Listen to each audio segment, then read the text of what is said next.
নমস্কাৰ স্বাগতম জনাইছো আপোনালোক সকলোকে মোৰ চেনেল নিউট্ৰি নিশ্চয়তালৈ মোৰ নাম Angana Goswami and I am a nutrition coach আজি আমি এই ভিডিঅ'টোত আলোচনা কৰিম সুগাৰ অৰ্থাৎ মিঠা জাতীয় বস্তুৰ ওপৰত আৰু মিঠা খালে আমাৰ ফ্যাট গেইন বা ওয়েট গেইন হয় নেকি আৰু যদি হয় ইয়াৰ কিবা সমাধান আছে নেকি যাতে আমি সুগাৰ বা মিঠা জাতীয় বস্তুবোৰ আমাৰ ডায়েটত এনজয় কৰিব পাৰো আৰু লগতে তাৰ পৰা হোৱা যিবিলাক আনুষংগিক সমস্যা ফ্যাট গেইন বা ওয়েট গেইনৰ পৰা আদি কৰি যিবিলাক বেমাৰ আজাৰে দেখা দিয়ে তাৰ পৰা হাত সাৰি থাকিব পাৰিম নেকি তাৰ বিষয়ে এই ভিডিঅ'টোত আলোচনা কৰিম যদি আপোনালোকে সমাধানটো জানিব বিচাৰিছে নিশ্চয়কৈ আপোনালোকে খুবেই লাভান্বিত হ'ব ভিডিঅ'টো শেষলৈকে চাই থাকিব বুলি আশা কৰিছো আৰু যদি মোৰ টিপছ কিটা ভাল পায় তেতিয়াহ'লে লাইক কৰিব কমেন্ট কৰিব নাপাহৰিব শ্বেয়াৰ কৰিবলৈ একেবাৰে নাপাহৰিব আৰু do subscribe to my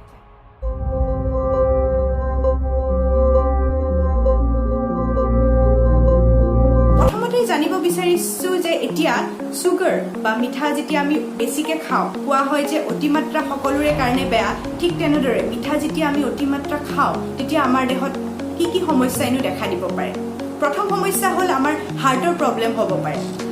second আজিকালি যেটো ওয়েট গেইন বা ফ্যাট গেইন বুলি কৈ আছো ওবেসিটি আজিকালি খুবেই দেখিবলৈ পোৱা গৈছে কাৰণ আমাৰ দৈনন্দিন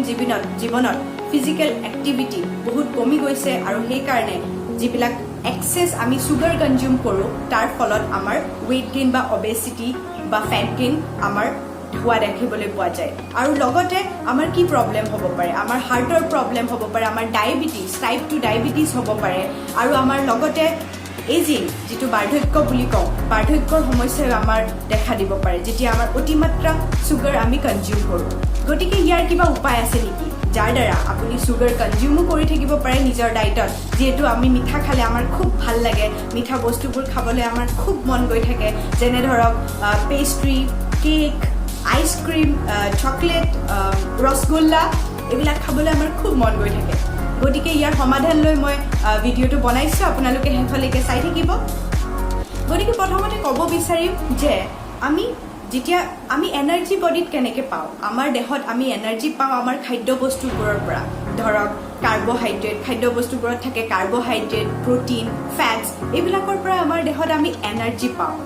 আৰু লগতে আৰু এটা বস্তু থাকে সেইটোৱে কাৰ্বোহাইড্ৰেটৰে এটা ফৰ্ম হয় যেটো আমি সুগাৰ বুলি কওঁ গতিকে আমি যেতিয়া কাৰ্বোহাইড্ৰেট ফ্যাট বা প্ৰটিন থকা আমি ডায়েট এটা লওঁ আমাৰ সেই ডায়েটটো খুবেই প্ৰয়োজনীয় কাৰণ তাত আনুষংগিক কিছুমান নিউট্ৰিয়েন্ট যেটো আমাৰ দেহৰ বাবে উপকাৰী সেইবিলাক নিউট্ৰিয়েন্ট আমাৰ থাকে কিন্তু যদি আমি ফ্যাট গেইন কৰিব নিবিচাৰো বা আমি কমাব বিচাৰো তেতিয়াহ'লে আমাৰ ইজি উপায় হ'ল আমি যেটো আমাৰ সুগাৰ যেটো আমাৰ ডেইলি ৰিকমেন্ডেশন ডেইলি আমি যিমান সুগাৰ খাব লাগে তাতকে বেছি যে আমি কনজিউম কৰো আৰু সেইবিলাকৰ দ্বাৰা আমাৰ যেটো ফ্যাট গেইন হয় সেইটো কমাবলৈ আমি সুগাৰৰ ওপৰত আমি ৰেষ্ট্ৰিকশন লগাব পাৰো অৰ্থাৎ আমি সুগাৰৰ যেটো কোৱান্টিটি হেতু কমাব পাৰো কিন্তু কেনেকেনো কমাব বা ইয়াৰ কিবা উপায় আছে নেকি গতিকে আপোনালোকক এতিয়া মই মোৰ টিপছ কিটা শেয়াৰ কৰিব বিচাৰিছো যাৰ দ্বাৰা আপোনালোকে সুগাৰ এনজয় কৰিব পাৰিব আপোনাৰ ডায়েটত আৰু অপকাৰো আপোনালোকৰ নহব গতিকে মই যেতিয়া ক'লো যে অতিমাত্ৰা সকলোৰে কাৰণে বেয়া ঠিক তেনেদৰে আমাৰ দেহত আমাৰ ডেইলি আমিনো সুগাৰনো কিমান খাব লাগে হেতু ভেৰি কৰে মেল আৰু ফিমেলৰ মেল এজন মানুহে সুগাৰ আমাৰ ডেইলি ৰিকমেন্ডেশন হৈছে 36 গ্ৰাম সুগাৰ আমি ডেইলি ল'ব লাগে আৰু ফিমেলৰ কাৰণে এইটো 26 গ্ৰাম আমি সুগাৰ ল'ব লাগে কিন্তু আমাৰ যেতিয়া আমি কোল্ড ড্ৰিংক খাওঁ বা আমি পেস্ট্ৰি খাওঁ তাত ইমান বেছি সুগাৰ থাকে অকল সুগাৰ থাকে যাক আমি এমটি ক্যালোৰি বুলি কওঁ অকল আমি এনাৰ্জি বা ক্যালোৰিটো পাওঁ কিন্তু তাত কোনো নিউট্ৰিয়েন্ট নাথাকে গতিকে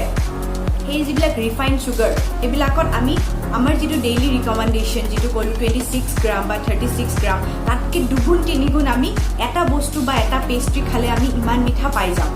গতিকে আমাৰ দেহত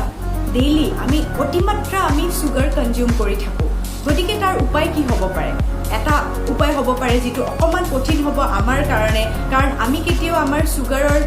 কোৱান্টিটিটো আমি গণি থাকিব নোৱাৰো আমি কাউন্ট কৰি থাকিব নোৱাৰো যে আমাক ইমান গ্ৰাম সুগাৰে আমি খাব লাগিব বা এটো খালো হেতু খালো কিমান গ্ৰাম খাইছো আমি আমাৰ কাৰণে হেতু খুব কঠিন হৈ যায় গতিকে আমি কি কৰিব পাৰো আমি যেটো ৰিফাইন্ড সুগাৰ আৰু নেচাৰেল সুগাৰৰ মাজত যদি আমি ডিফাৰেন্সিয়েটটো গম পাওঁ যেনেকৈ ধৰক গুড়টো হ'ল নেচাৰেল সুগাৰ তাত কোনো প্ৰসেস হৈ নাহে যেনে ধৰক পেষ্ট্ৰিত যিটো চুগাৰ থাকিব বা যিটো আমাৰ ফ্ৰুট জুচবিলাকত যিটো চুগাৰ থাকিব সেইটো প্ৰচেছ হৈ অহা চুগাৰ যেনেকৈ এটা সাধাৰণ উদাহৰণ দিব বিচাৰিম ধৰক টমেটো কেটচাপ ধৰক বিলাহী বা টমেটো যেতিয়া আমি ৰ হিচাপত বা ফ্ৰেছ হিচাপত আপুনি ল'ব তাত যিখিনি নিউট্ৰিয়েণ্ট পাব টমেটো কেটচাপত যেতিয়া আমাৰ বহুত ধৰণৰ ফুড কালাৰ এডিটিভছ প্ৰিজাৰ্ভেটিভছ যেতিয়া এড কৰি দিব তাৰ কোৱালিটিটো নিউট্ৰিয়েণ্টটো ডিক্ৰিজ হৈ যায় ঠিক তেনেদৰে চুগাৰো ঠিক তেনেকুৱা নেচাৰেল চুগাৰৰ ভিতৰত আপুনি গুড় ল'ব পাৰে আপোনাৰ মিঠা খাবলৈ যেতিয়া খুব মন গৈ থাকে তেতিয়া আপুনি গুড় খাব পাৰে বা কিবা মিঠা ফ্ৰুট আপুনি খাব পাৰে বা ইভেন আপুনি ডাৰ্ক চকলেট আপোনাৰ ডায়েটত এড কৰি ল'ব পাৰে এইটো এটা উপায় হ'ল যাৰ দ্বাৰা আপুনি মিঠা বস্তুৰ পৰা যিটো আপোনাৰ টেণ্ডেঞ্চি প্ৰৱণতা বা ক্ৰেভিং হয় চুগাৰৰ প্ৰতি সেইটো আপুনি কমাই দিব পাৰে আৰু এটা সলিউশ্যন যিটো মই ক'লোঁ যে আপুনি কাউণ্ট কৰি ৰাখিব পাৰে যে কিমাননো আপুনি চুগাৰ খাইছে সেইটো যিহেতু কঠিন হ'ব গতিকে মই আনাডাৰ যিটো সলিউশ্যন ক'লোঁ যে নেচাৰেল চুগাৰ আৰু ৰিফাইন চুগাৰৰ মাজত আপুনি ডিফাৰেঞ্চিয়েট কৰি পেলাই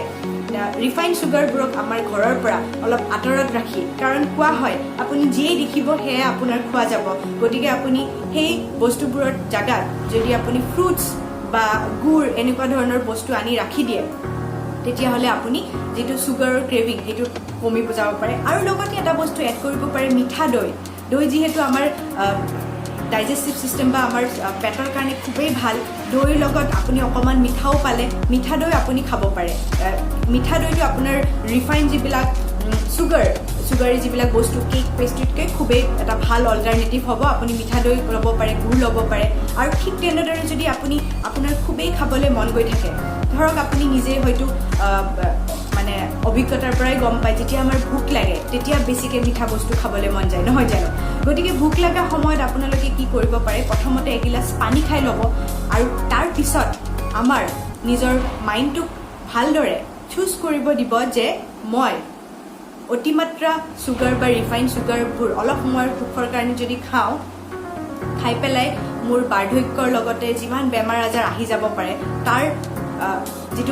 পৰা পৰিত্ৰাণ পাবলৈ নিশ্চয় লাইফ লং চুগাৰ খাই যাওক নেচাৰেল চুগাৰটো চুজ কৰক আৰু এগিলাচ মই যিটো ক'লোঁ যে টিপছটো এগিলাচ পানী খাই ল'ব পাৰে আৰু নেচাৰেল চুগাৰ চুজ কৰিব পাৰে আৰু লগতে যদি পচিবল হয় আপুনি আপোনাৰ ডেইলি ৰিকমেণ্ডেশ্যন অফ চুগাৰটো যদি আপুনি কাউণ্ট কৰিব পাৰে তেতিয়া আপুনি কেতিয়াবা মাজে সময়ে আপুনি যদিও ৰিফাইন চুগাৰ যেনেকৈ ৰসগোল্লাৰ পৰা আদি কৰি আপোনাৰ পেষ্ট্ৰি কেক চকলেটবোৰ আপোনালোকে সেইবিলাকো ডায়েটত আপোনালোকে এড কৰি ৰাখিব পাৰে কোনো ধৰণৰ সমস্যাই দেখা নিদিয়ে আশা কৰিছোঁ ভিডিঅ'টোত অলপ হ'লেও আপোনালোকে লাভান্বিত হৈছে আৰু যদি আপোনালোকে বাকী কিছুমান হেল্থ ৰিলেটেড ভিডিঅ' আপোনালোকে যদি আকৌ মোৰ চেনেলত চাব বিচাৰে তেতিয়াহ'লে কমেণ্টত জনাব পাৰে আশা কৰিছোঁ ভিডিঅ'টো লাইক কৰিব শ্বেয়াৰ কৰিব এণ্ড ছাবস্ক্ৰাইব কৰিবলৈ একেবাৰে নাপাহৰিব